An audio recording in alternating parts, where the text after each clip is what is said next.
At 6 a.m., the HOA president stormed my porch with sheriff's deputies, waving a demolition order for my hand-built cabin. This suburban dictator thought she could bully a widower into giving up.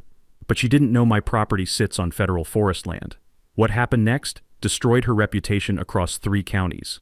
The mountain air bit at 15 degrees as Delilah Cromwell jabbed her manicured finger at court papers, that Karen haircut practically quivering with fake authority. Radio static from patrol cars mixed with the scent of pine resin and wood smoke from my chimney.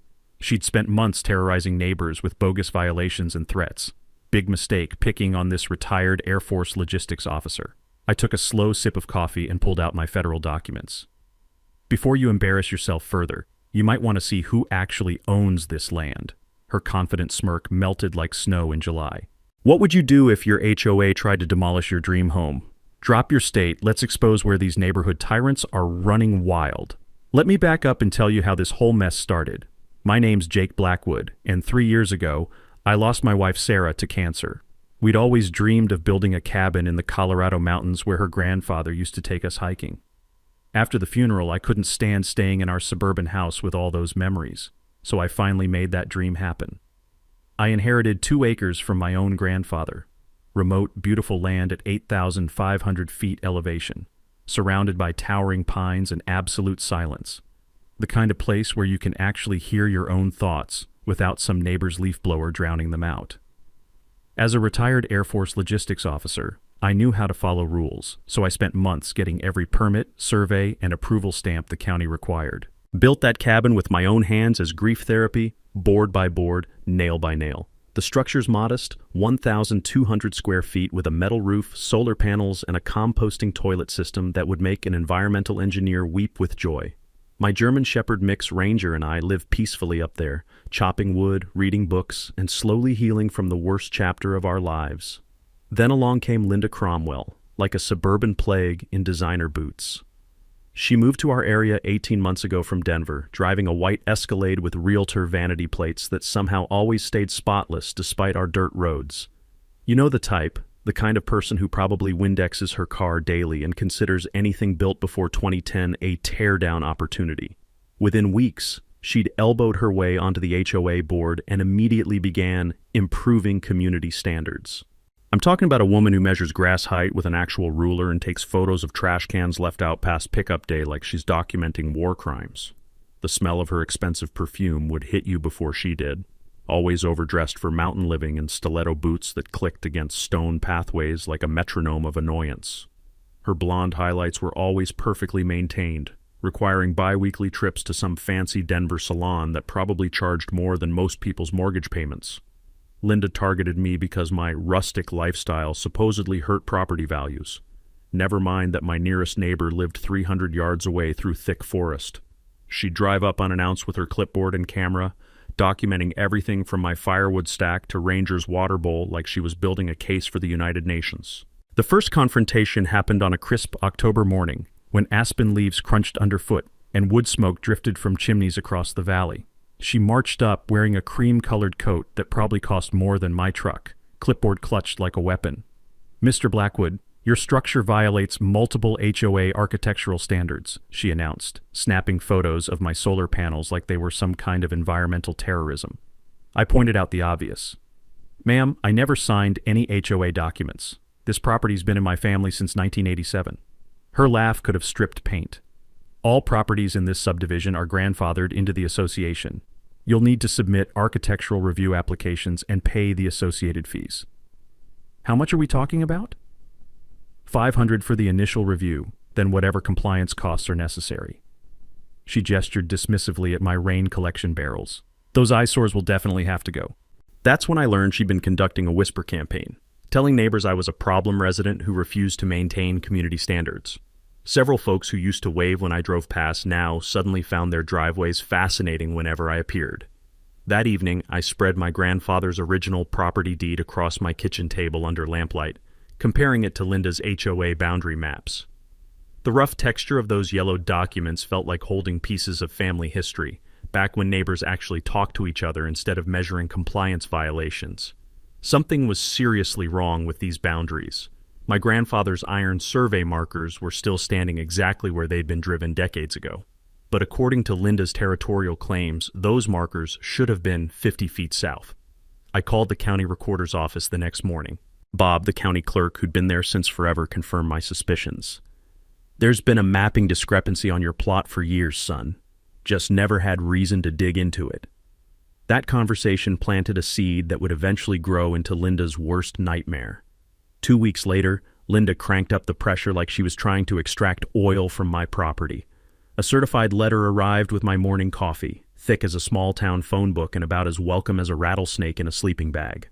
The letter demanded a $500 architectural review fee for my non-compliant structure, plus daily $50 fines until my cabin was brought into community standards. She'd included color photos of my solar panels, composting toilet, and rain collection system like they were evidence of some environmental felony. The woman had even photographed Ranger's doghouse, for crying out loud. But here's where Linda made her first tactical error. She'd copied the letter to the county building department and sheriff's office, trying to get government backing for her little power trip. Time for my first counterpunch. I drove down to the county office that afternoon, carrying a manila folder stuffed with documentation. The building department's waiting room smelled like burnt coffee and bureaucratic defeat, with fluorescent lights humming overhead like dying insects. Bob, the county clerk, looked up from his paperwork with the expression of a man who'd seen every property dispute imaginable. "Bob, I need copies of all my building permits and approval letters," I said, sliding the HOA letter across his desk. He read it, chuckling like he'd just heard a good joke. "Son, this lady's got about as much authority over county-approved structures as my neighbor's cat has over NASA missions." Bob pulled my file. Every permit stamped and approved, every inspection passed with flying colors. During my military days, I'd learned that in Colorado, HOAs have to follow specific procedural rules when imposing fines or architectural requirements. Skip the steps or lack proper authority, and their actions become legally worthless. Linda was about to discover that lesson the hard way. We made copies of everything, including a letter from the county confirming that no HOA approval was required for my construction project. I mailed my response the same day, but didn't stop there. A little research revealed something delicious about Linda's precious HOA. Turns out their corporate registration had lapsed 6 months ago. The state business database showed inactive status in bold red letters. Kind of hard to enforce rules when you're not even a real organization anymore. Linda's response came faster than a Denver traffic ticket. She doubled down with threats of emergency enforcement action and immediate safety violations. The woman was like a gambler who keeps betting after losing her car keys, completely convinced the next hand would save her. That's when she escalated to what I call her nuclear option, filing a noise complaint with the sheriff's department about my generator disturbing the neighborhood. Never mind that my nearest neighbor lived 300 yards away through thick forest. Deputy Martinez showed up at my door on a Thursday evening looking about as comfortable as a vegan at a barbecue competition. The sound of his patrol car crunching up my gravel driveway brought Ranger to attention. Though my dog's tail was wagging, he could sense this wasn't a hostile visit. "Mr. Blackwood, I got a noise complaint about generator disturbance," Martinez said, clearly embarrassed. "Lady says you're running equipment all hours, disturbing the neighborhood." I gestured toward the empty landscape around us. "Deputy, my nearest neighbor is Roy Patterson, and he's 300 yards through those trees. Want to walk over and ask if my generator's keeping him awake?" Martinez looked around at the vast wilderness, then back at his paperwork. The evening air carried the scent of pine resin and the distant sound of an owl calling across the valley. "Sir, I'm required to respond to all complaints, but honestly, this seems like a civil matter." "About that," I said, pulling out my phone, "would you like to see the state business registry showing this HOA doesn't actually exist anymore?" The deputy's eyebrows shot up like 4th of July fireworks. That was my mini twist moment. Linda thought she was using law enforcement to pressure me, but instead she'd just educated a sheriff's deputy about her organization's illegal status. "Ma'am's been filing a lot of complaints lately," Martinez admitted. "We're starting to see a pattern here." After he left, I called my neighbor Roy, a Vietnam vet who'd been watching this whole drama unfold with increasing amusement. Roy's got that gravelly voice you only get from decades of unfiltered cigarettes and zero tolerance for nonsense. "Jake, that woman's been bothering the Patterson widow too," Roy told me over the phone. "Tried to fine old Mrs. Patterson for having too many bird feeders. Said they were attracting undesirable wildlife." The pieces were forming a clear picture. Linda wasn't just targeting me. She was systematically bullying anyone who didn't fit her suburban fantasy. The elderly, the veterans, anyone living the mountain lifestyle she'd moved here to escape but somehow couldn't tolerate in others. I started documenting everything with military precision. Photos, emails, timestamps, witness statements. Superior firepower means nothing without proper intelligence and documentation. Linda was digging herself a hole, and I was about to hand her a bigger shovel. The next morning, she filed a formal lien against my property for unpaid assessments. Despite having zero legal authority, that piece of paper would eventually become federal evidence. Linda's next move proved she'd learned absolutely nothing from her first failure. Instead of backing down, she doubled down like a poker player with a terrible hand and an even worse attitude. She organized what she called a community safety meeting about my non-compliant structure, sending official-looking invitations to every household within a 2-mile radius. The woman even had the audacity to invite a county inspector under completely false pretenses, claiming there were urgent health and safety violations that required immediate attention. The meeting was scheduled for the community center on a Tuesday evening when the temperature had dropped to single digits and the smell of wood smoke hung thick in the mountain air. I showed up carrying a thick manila folder and wearing my best poker face, a skill I'd perfected during 20 years of military briefings where staying calm could mean the difference between mission success and becoming someone's cautionary tale. Linda had transformed the community center into her personal kangaroo court, complete with a projector showing blown-up photos of my cabin from every conceivable angle. She'd even created a PowerPoint presentation titled Maintaining Community Standards in Mountain Living, because apparently nothing says mountain living like a suburban realtor with a laptop and delusions of authority. The fluorescent lights buzzed overhead like angry wasps while folding chairs scraped against linoleum as neighbors filed in, their winter boots leaving puddles of melted snow that smelled like wet wool and regret. "Ladies and gentlemen," Linda began, clicking her laser pointer like she was prosecuting war crimes. "We're here tonight because one resident refuses to comply with basic community standards that protect all our property values." That's when County Inspector Williams raised his hand, looking about as confused as a tourist trying to find Starbucks in downtown Leadville. "Ma'am, I was told there were immediate safety violations requiring emergency inspection. What exactly am I looking at here?" Linda's perfectly applied makeup couldn't hide the flash of panic in her eyes. "Well, there are concerns about structural integrity and sanitation issues." I stood up slowly, the folder in my hands feeling as solid as my grandfather's old survey markers. "Inspector Williams, would you like to see the documentation showing my structure exceeds all county safety codes?" For the next 10 minutes, I methodically presented my case. Building permits, inspection reports, county approval letters, and photographs of every safety feature in my cabin. Williams examined each document with the thoroughness of a man who'd spent decades separating real problems from suburban hysteria. Back in my military logistics days, I'd learned that documentation beats accusations every single time, and patterns of harassment reveal more about the accuser than individual incidents ever could. I'd been keeping meticulous records of every interaction with Linda, every false claim, every attempt at intimidation, every power play disguised as community concern. "Mr. Blackwood," Inspector Williams said after reviewing everything, "your structure doesn't just meet code, it's basically a textbook example of how off-grid construction should be done. Solar backup systems, proper ventilation, emergency water storage. Hell, most suburban houses don't have safety features this comprehensive." The room fell silent except for the hum of those terrible fluorescent lights and the distant sound of wind rattling the community center's windows like it was trying to escape this bureaucratic nightmare. But here's where the evening took a deliciously interesting turn. While Linda was busy trying to salvage her credibility, I noticed something beautiful about the HOA documentation she'd been waving around. The official address listed for the association was identical to Linda's real estate office address.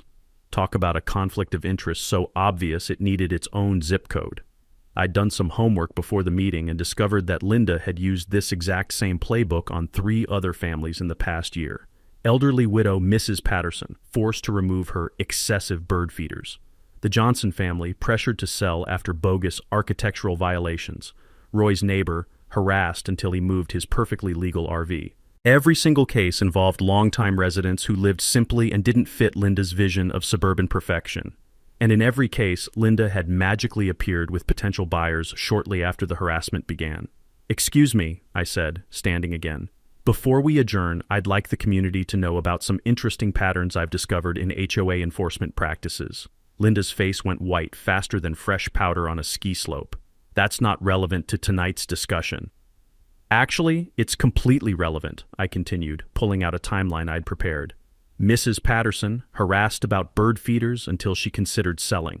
The Johnsons forced out over fence height violations that turned out to be non-existent. The Hendersons threatened with daily fines until they moved their RV. Murmurs rippled through the crowd like water over stones. These weren't isolated incidents. They were a systematic campaign targeting anyone who didn't boost property values for Linda's real estate empire. The meeting effectively split the community down the middle, with longtime residents sharing stories of harassment while newer residents, mostly Linda's former clients, defended her improvements. You could taste the tension in that overheated room. As people filed out into the bitter night air, Linda made one last desperate play. She announced a special emergency assessment of $3,000 per household for infrastructure improvements, due within 30 days. I refused payment on the spot, citing the HOA's lapsed registration. The next morning, Linda filed an official lien against my property. That fraudulent lien would eventually become federal evidence. But Linda was too busy digging to notice she'd hit bedrock. Linda's final pre-Christmas gift to me arrived on December 23rd, delivered by a private process server who looked like he'd rather be wrestling bears than trudging through knee-deep snow in a cheap suit. The guy carried what Linda called an emergency demolition notice, with all the enthusiasm of a man delivering his own death warrant. "Mr. Blackwood, I'm required to serve you with this document," he said, his breath creating clouds in the frigid morning air that smelled like pine needles and impending legal disaster. "Ma'am says the structure comes down Christmas Eve for health and safety violations." Behind him sat 2 sheriff's patrol cars, engines running, exhaust pipes puffing white smoke into the crystal-clear mountain air.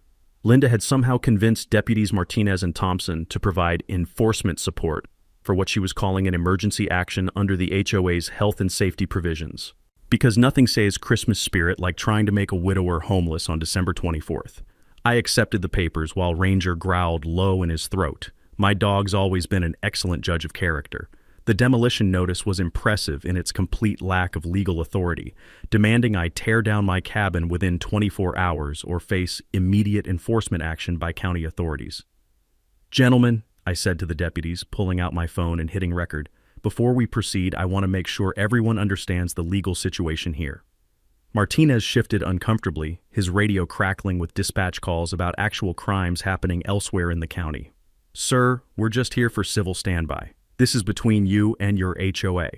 Back in my Air Force days, I'd learned that sheriff's deputies can only enforce court orders from actual judges, not private demands from neighborhood tyrants pretending to have authority." Linda was about to get a free education in the difference between real law enforcement and her personal vendetta squad. "Deputies, are you aware that you have no jurisdiction over private HOA disputes?" I asked calmly. "You can only enforce actual court orders signed by judges." Thompson looked at his paperwork, then at Linda, then back at me with growing confusion. "Ma'am told us this was a court-ordered demolition." I handed him the county building department letter confirming my structure was completely legal. "This isn't a court order, deputy. It's a private demand letter with about as much legal authority as my grocery shopping list." That's when Linda made her biggest tactical error yet. Seeing her carefully orchestrated drama falling apart, she stepped forward and launched into a vicious personal attack, bringing up Sarah's death and suggesting I was mentally unstable from grief and clearly unable to maintain civilized standards. The temperature seemed to drop another 10 degrees. Even the wind through the pine trees went quiet, like nature itself was offended by her cruelty. The deputy's attitude shifted instantly. Martinez's jaw tightened, and Thompson actually took a step back from Linda. Even in small mountain communities, law enforcement officers know the difference between legitimate complaints and pure malice dressed up as civic duty. "Ma'am," Martinez said with the kind of controlled politeness that signals someone has just crossed a very serious line, "we're going to need you to step back and let us handle this professionally." Several neighbors had come out to watch the spectacle, drawn by the unusual sight of multiple patrol cars on our quiet mountain road. I could see Mrs. Patterson peeking through her curtains, probably wondering if Linda was about to target her bird feeders next. That's when I decided to launch my own mini counterattack. Time to plant the seed that would grow into Linda's worst nightmare. "You know," I said conversationally, taking a slow sip of coffee that tasted like victory and mountain spring water, "I've been doing some fascinating research about property boundaries lately. Found some old federal survey markers on my land that tell quite an interesting story." Linda's eyes narrowed like a predator spotting wounded prey. "What kind of survey markers?" The kind that might make you want to double-check your legal authority before proceeding with any demolition plans, I replied. Amazing what you can discover when you actually research land ownership instead of just assuming you have power over other people's property. I could see the uncertainty creeping into her expression like frost forming on glass. She'd been so confident in her suburban power play that she'd never bothered to verify the basic facts about the property she was trying to control. Martinez and Thompson exchanged glances that said they were starting to wonder what kind of legal quicksand they'd stepped into. The original complaint about emergency violations was looking more like systematic harassment every minute. "Mr. Blackwood," Martinez said carefully, "we're going to need to see actual evidence of violations before we can take any enforcement action. Ma'am, do you have documentation from county inspectors supporting these emergency claims?" Linda sputtered something about obvious violations and community standards, but couldn't produce a single official document supporting her demands. Meanwhile, I had a folder full of county approvals thicker than a Denver phone book. The deputies left without taking any action, but not before Martinez quietly suggested that Linda might want to consult with a lawyer before filing any more complaints. The process server practically sprinted back to his car through the snow. As Linda drove away in her pristine Escalade, I could see her making frantic phone calls through the windshield. Those federal survey markers were about to ruin her entire world. Christmas Day gave me the perfect excuse to do some serious hiking and detective work. While Linda was probably spending the holiday plotting her next suburban assault, I strapped on snowshoes and headed deep into the forest behind my cabin, following a trail my grandfather had shown me decades ago when I was just a kid who thought adults always knew what they were doing. The mountain air was so crisp it made your lungs ache in the best possible way, and fresh snow crunched under my feet like nature's own bubble wrap. Ranger bounded ahead, his black fur stark against the white landscape, occasionally stopping to investigate scents that probably included last night's deer visitors and this morning's rabbit highway. About half a mile up the slope, I found what I was looking for, the original federal survey markers my grandfather had mentioned in his old stories. These weren't the newer county markers that defined private property boundaries. These were the real McCoy, heavy iron posts stamped with U.S. Forest Service 1,923 inches and GPS coordinates that were about to make Linda's year considerably worse. I pulled out my phone and cross-referenced the coordinates with modern mapping apps. What I discovered made my coffee taste even better than usual, and my grandfather's old stories suddenly make perfect sense. My entire 2-acre plot, every square foot of my cabin, solar panels, and Ranger's favorite stick-chasing area, sat completely within the boundaries of Arapahoe National Forest. According to federal records that had never been properly updated, my property had never actually been transferred from government ownership to private hands. The 1987 subdivision that created our neighborhood had included my grandfather's land by mistake. Some bureaucrat with obviously excellent attention to detail had drawn boundary lines on a map without bothering to check federal ownership records. My grandfather had been paying property taxes on land that technically belonged to Uncle Sam, and the county had been happily cashing those checks for decades without asking awkward questions. Back in my military days, I'd learned about something called the Supremacy Clause, a constitutional principle that makes federal law trump all local regulations like a royal flush beats a pair of twos. When federal and local laws conflict, federal authority wins every single time. No exceptions, no negotiations, no suburban HOA power trips allowed. Linda's threats, fines, liens, and demolition orders weren't just legally worthless. They were attempts to exercise authority over federal property. That's like trying to issue parking tickets in Yellowstone National Park and expecting the rangers to enforce them with a straight face. I spent the rest of Christmas afternoon working my way through federal bureaucracy, which moves about as fast as mountain erosion but eventually gets results. The Forest Service representative I finally reached sounded like she was trying not to laugh when I explained the situation.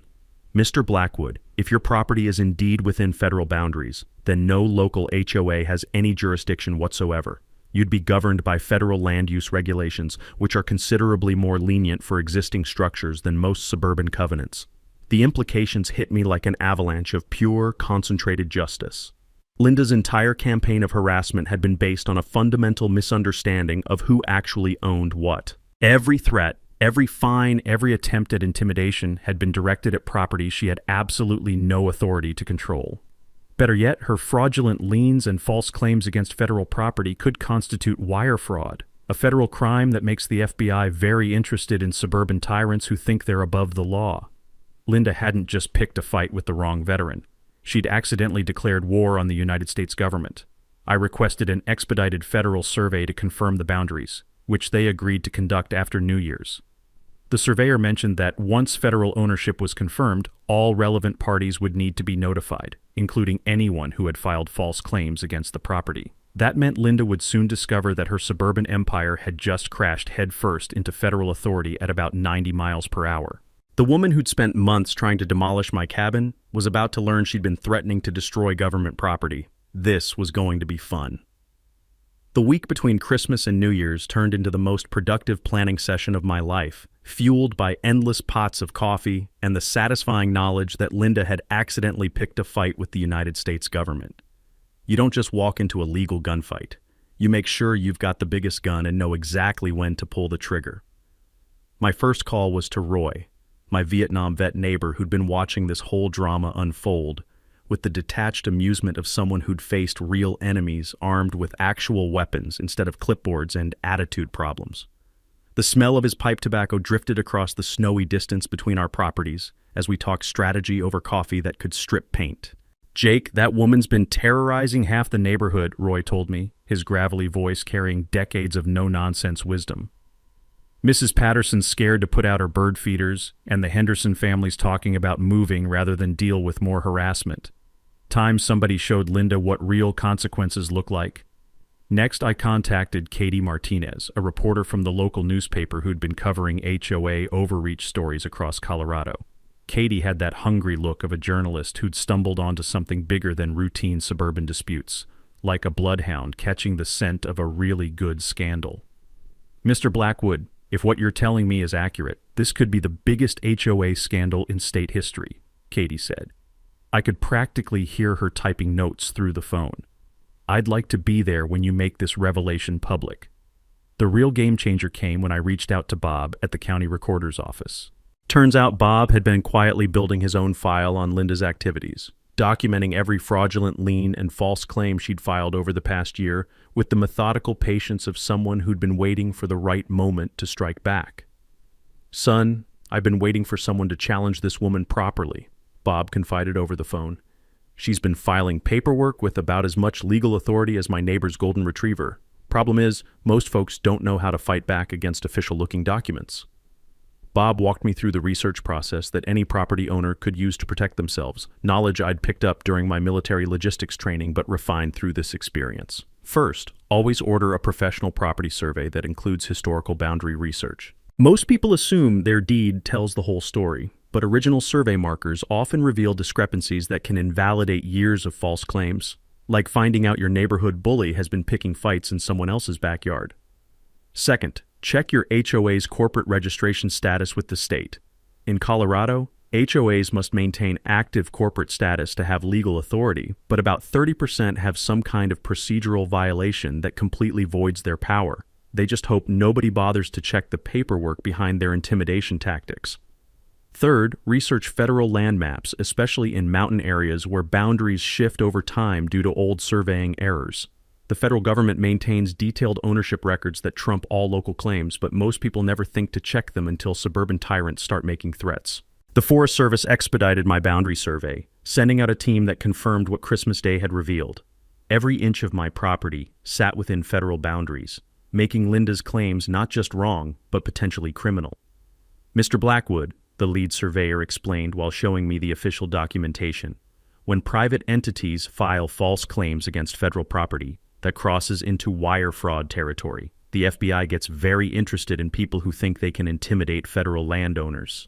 I spent the next few days building an airtight case file with military precision. Photos of every threatening letter, recordings of intimidating phone calls, documentation of fraudulent liens, witness statements from neighbors who'd been similarly harassed. The manila folders stacked up on my kitchen table like ammunition for a legal war. The psychological preparation was just as important as the legal strategy. This fight had become about more than my cabin. It was about standing up for everyone Linda had bullied, everyone who'd been too scared or confused to fight back against her suburban tyranny dressed up as community standards. I thought about Sarah, how she'd always despised bullies who picked on people unable to defend themselves. She would have loved watching Linda get her comeuppance from federal authorities. That cabin represented our shared dreams, built with my own hands and her endless encouragement, and no power-hungry realtor was going to destroy what we'd created together.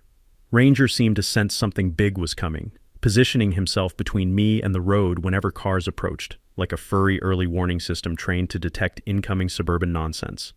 Katie, the reporter, had been investigating Linda's real estate practices, discovering a pattern of harassment followed by convenient property sales. 3 families had sold their homes after sustained HOA pressure, with Linda's company handling each transaction and pocketing substantial commissions from her own manufactured crises.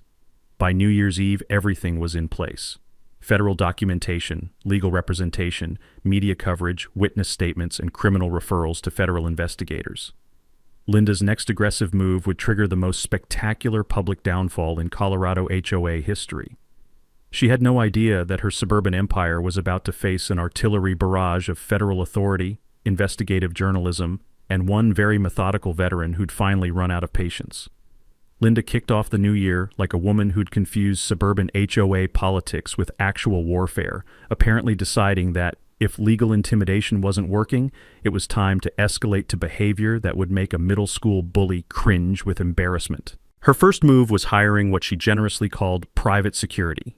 2 guys in a beat-up Ford pickup who parked at the end of my driveway and took photos of everyone who visited. The smell of their cheap cigarettes and gas station burritos drifted up through the crisp mountain air whenever the wind shifted, a constant reminder that Linda had completely lost her grip on appropriate responses to property disputes. These weren't trained security professionals. They looked more like unemployed construction workers she'd recruited from a dive bar after last call. One of them actually fell asleep in his truck during his surveillance shift, which really inspired confidence in Linda's tactical planning abilities. Roy called me on January 3rd, his gravelly voice tight with the kind of controlled anger that comes from watching bullies target defenseless people. "Jake, that woman's got her discount detectives taking pictures of Mrs. Patterson every time she checks her mailbox. 80-year-old widow shouldn't have to live in fear because some suburban princess thinks she's running the CIA." But Linda's harassment campaign went beyond just amateur surveillance. She'd launched a whisper campaign around town, spreading rumors that I was a dangerous, unstable veteran who posed a threat to community safety. The irony of a woman who'd never served a day in uniform questioning the mental health of someone who'd spent 20 years defending her right to be a petty tyrant wasn't lost on anyone who knew the real story. The rumor mill got ugly fast. Linda contacted local businesses, suggesting they refuse me service for community safety reasons. She even tried reaching out to veterans organizations, claiming I was giving former military members a bad name with my antisocial behavior. That last move was a tactical error that would have made my old drill sergeants laugh until they needed oxygen. Veterans stick together like superglue, especially when some civilian tries to attack one of their own with lies and manipulation tactics that wouldn't fool a reasonably intelligent house cat. On January 5th, Linda's desperation escalated to actual criminal behavior. I woke up to find my solar panels covered with bright orange spray paint, amateur vandalism that looked like the artistic efforts of middle schoolers having a rebellious weekend. The morning air carried the sharp chemical smell of fresh paint, and I could see boot prints in the snow leading back toward the road. They'd also placed fake, road-closed, hazardous conditions signs at the bottom of my access road, apparently believing that official-looking orange plastic could somehow prevent federal investigators from reaching federal property. The audacity was almost impressive. I documented everything with military precision, adding each incident to my growing evidence file that was becoming thick enough to use as a doorstop. Enemy actions often reveal their desperation, and Linda was clearly running out of legitimate options faster than a gambler running out of rent money. The moment that sealed Linda's fate came when she attempted to bribe County Inspector Williams, offering him what she called a consulting fee if he'd manufacture violations during a surprise inspection of my cabin. Williams, being an honest man who'd spent 30 years building his reputation, immediately reported the attempted bribery to his supervisor and the district attorney's office. "Mr. Blackwood," Williams told me during a phone call that I recorded with his permission, "I've seen a lot of property disputes in my career, but I've never had someone try to pay me to invent violations. That woman's crossed lines that decent people don't even know exist." This was my mini-twist moment. Linda thought she was escalating pressure on me, but she'd actually just committed a felony that gave prosecutors another charge to add to their growing list. Attempted bribery of a public official carries serious penalties, especially when it's part of a broader pattern of fraud and harassment. Meanwhile, I was quietly building my federal case with the patience of someone who knew the biggest legal hammer in American history was about to fall on Linda's perfectly styled head. The FBI's white-collar crime division had confirmed they were investigating her fraudulent liens against federal property, crimes that carry penalties serious enough to make suburban bullies suddenly very interested in plea bargains and community service. The Forest Service had completed their official boundary survey, confirming that every square inch of my property sat within federal jurisdiction. They'd also discovered that Linda's HOA had been collecting fees and issuing fines against federal land for over a year, creating a paper trail of attempted fraud that would make federal prosecutors smile like kids, finding extra presents on Christmas morning. But Linda wasn't finished with her desperate measures. On January 8th, she organized what she called an emergency community meeting to discuss my escalating threat to neighborhood safety, scheduling it for the following Tuesday evening at the community center. What she didn't know was that federal investigators, local media, and about half the county would be attending that meeting. Her public downfall was exactly 1 week away. Linda's emergency community meeting became the focal point for her final, desperate power play. She spent the week before January 15th orchestrating what she probably imagined would be my public trial and conviction, complete with character assassination and community banishment. Instead, she was unknowingly preparing her own professional funeral. The woman went full scorched earth in those final days, like a general who'd lost touch with reality and decided that if she couldn't win the war, she'd at least burn down everything in sight. She organized what she called a citizen documentation project, recruiting her most loyal HOA supporters to patrol my property in shifts and record everything I did. These suburban spies positioned themselves along the mountain road with cameras, notepads, and the kind of self-righteous determination usually reserved for people convinced they're saving civilization.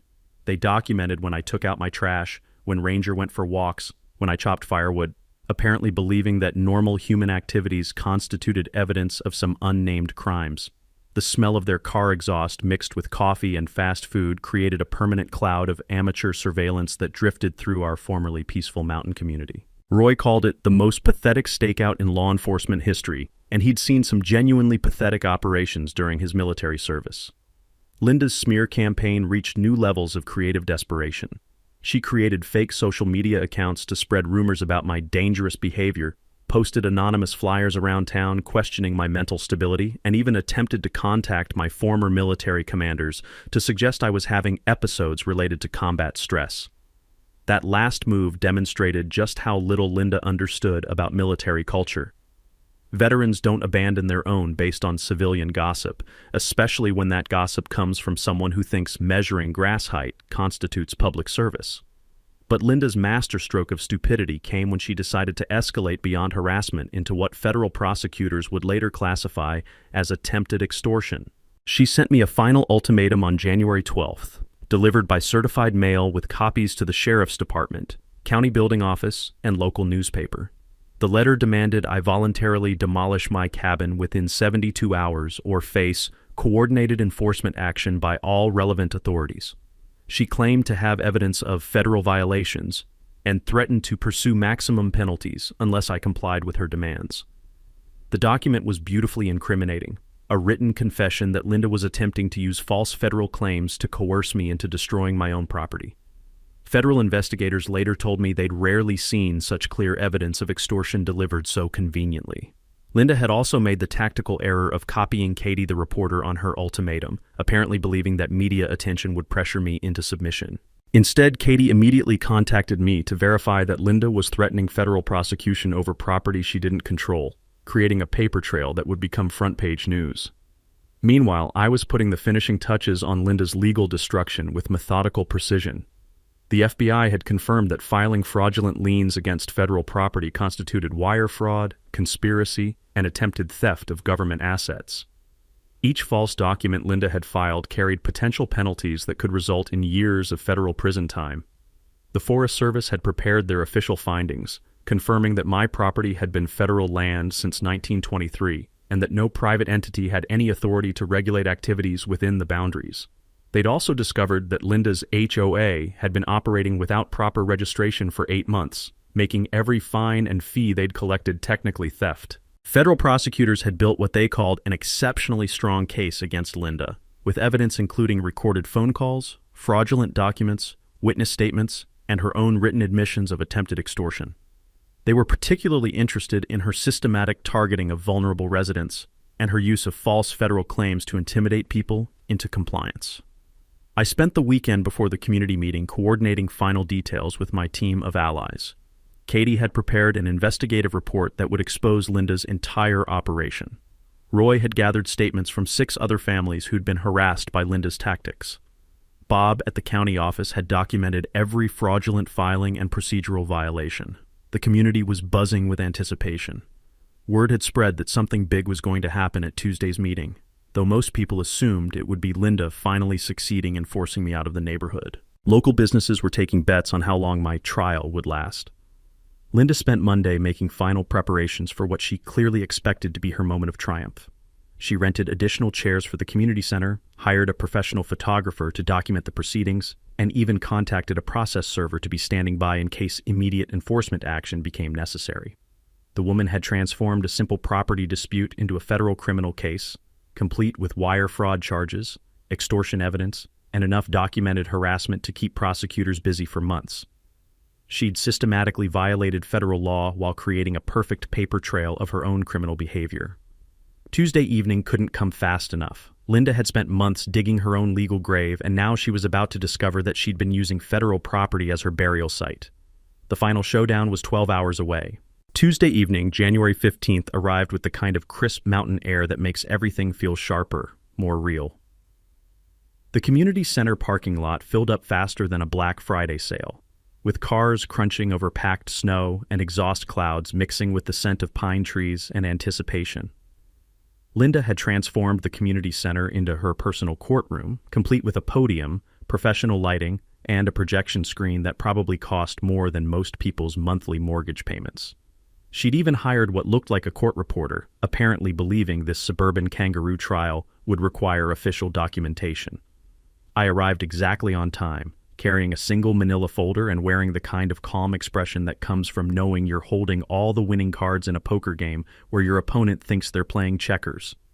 The room was packed beyond capacity, standing room only, with folks spilling out into the hallway. Linda had gotten her wish for community attention, though probably not the kind she'd been hoping for. The air hummed with nervous energy and the low murmur of neighbors speculating about what was about to unfold. Linda stood at the podium wearing a navy blue suit that screamed, "Serious professional making serious accusations," her blonde hair perfectly styled and her makeup applied with the precision of someone preparing for television cameras. She'd positioned herself like a prosecutor addressing a jury, clearly savoring what she believed would be her moment of ultimate vindication. "Ladies and gentlemen," Linda began, her voice carrying across the silent room with theatrical authority, "we're here tonight to address a situation that threatens the safety, security, and property values of our entire community." She clicked through her PowerPoint presentation, showing enlarged photos of my cabin from every conceivable angle, my solar panels, my composting system, even pictures of Ranger's water bowl. The woman had documented my property more thoroughly than a federal crime scene investigation.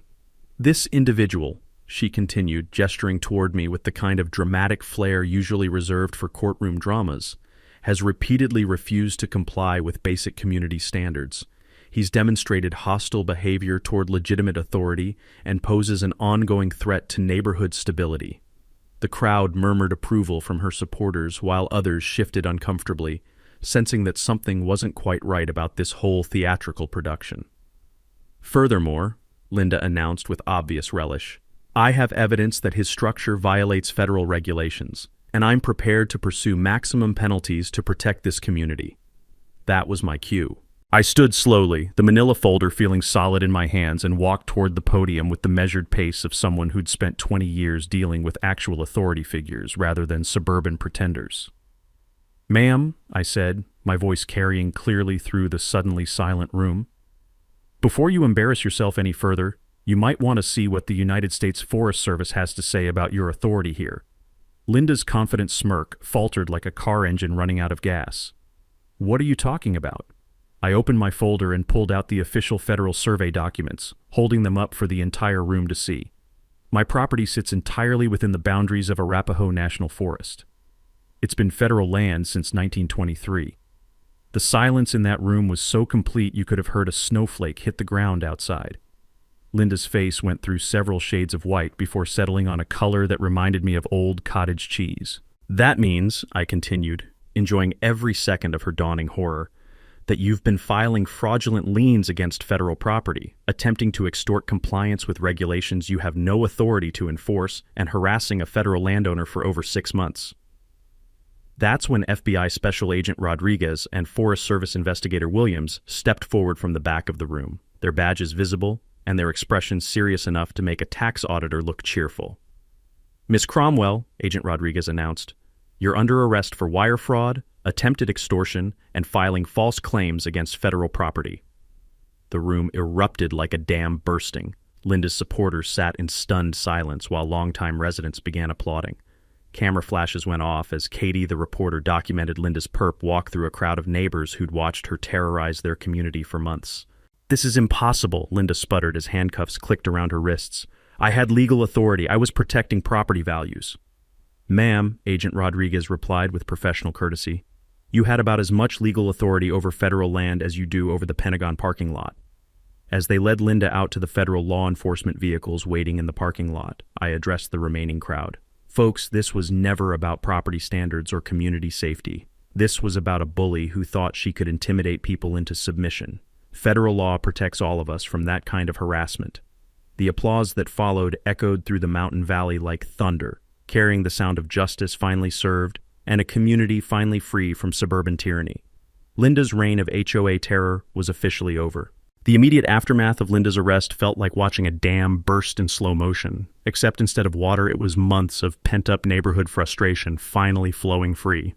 Within hours, her entire HOA empire collapsed faster than a house of cards in a tornado, leaving behind nothing but fraudulent paperwork and the lingering scent of expensive perfume mixed with legal disaster. Linda faced federal charges that would keep prosecutors busy for months: wire fraud, attempted extortion, filing false claims against government property, and conspiracy to defraud federal landowners. The FBI had built what they called an exceptionally solid case using Linda's own meticulously documented harassment campaign as evidence. Her obsessive attention to detail, once used to terrorize neighbors, now provided prosecutors with a roadmap to her conviction. The financial penalties alone were staggering enough to make a lottery winner wince. Every fraudulent lien had to be reversed, every illegal fee returned with interest, and the federal government demanded restitution for investigative costs. Linda's real estate license was revoked permanently, her business assets frozen, and multiple civil lawsuits from harassed families lined up like dominoes waiting to fall. But the real victory was watching our mountain community heal from months of artificial division, created by one woman's suburban power fantasy. Mrs. Patterson put her bird feeders back up, adding 3 new ones, just because I can. The Henderson family decided to stay after all, and their RV became a neighborhood gathering spot for impromptu barbecues and stargazing sessions under skies that somehow seemed clearer without Linda's toxic presence. Roy organized what he called the annual Freedom from HOA Tyranny Festival for the following 4th of July, complete with a booth where people could shred their HOA violation notices and roast marshmallows over the ceremonial fire. The event drew families from across Colorado who'd faced similar harassment, creating a support network that continues growing every year. Katie's investigative reporting won a state journalism award and sparked legislative hearings about HOA accountability. Her articles helped expose similar harassment operations in Denver suburbs, leading to criminal charges against 3 other HOA presidents who'd been running extortion schemes disguised as community improvement programs. The personal healing was just as important as the legal victory. Working through this fight had helped me process Sarah's death in ways that grief counseling never could. She would have absolutely loved seeing justice served to a bully who picked on vulnerable people, and I swear I could hear her laughing whenever I passed the spot where Linda's Escalade used to park. 6 months after Linda's arrest, I established the Mountain Veterans Legal Defense Fund, providing free legal assistance to veterans and elderly residents facing HOA harassment. The fund partners with civil rights organizations and veteran advocacy groups to identify patterns of abuse and connect victims with resources to fight back against suburban tyranny. The legal aid work taught me something valuable that any property owner can use. Most HOA bullies rely on intimidation rather than actual authority, like movie villains who look scary until someone turns on the lights. When challenged properly with documentation and federal law, their power evaporates faster than morning mist in mountain sunshine. We also started hosting quarterly Know Your Rights workshops at the community center, teaching property owners how to research federal land maps, verify HOA legal status, and recognize the warning signs of harassment disguised as community standards. The workshops always end with the same message. Never let bullies convince you that their authority is legitimate just because they have official-looking paperwork and voices loud enough to wake hibernating bears. A year later, our mountain community is stronger and more united than it's ever been. We look out for each other, help with snow removal and firewood cutting, and gather for potluck dinners, where the main topic of conversation is usually how beautiful the sunset looks over federal forest land that no HOA can ever control. Linda, meanwhile, is serving 18 months in federal prison and 5 years of probation, during which she's prohibited from holding any position in homeowner associations. Her story became a cautionary tale studied in legal schools as an example of how quickly suburban power trips can escalate into federal crimes. As for me, I'm still living peacefully in my hand-built cabin, watching sunsets with Ranger and helping other people fight back against neighborhood tyrants who think they're above the law. The mountain air still carries the scent of pine and possibility, and the only sound of authority I hear is the wind through federal forest trees. Sometimes justice takes time, but when it finally arrives, the view from the mountain is absolutely spectacular. Here's your call to action. Share your HOA nightmare story in the comments below. You never know who might need to hear they're not alone in dealing with suburban bullies. And subscribe to HOA Stories for more tales about fighting corrupt systems and winning against impossible odds. Because everyone deserves to live peacefully on their own land. That's a wrap for today's episode on HOA Stories. If you enjoyed watching Karma in action, smash that like button, comment your thoughts, and let us know if you've dealt with HOA madness too. Subscribe so you won't miss the next HOA meltdown we post.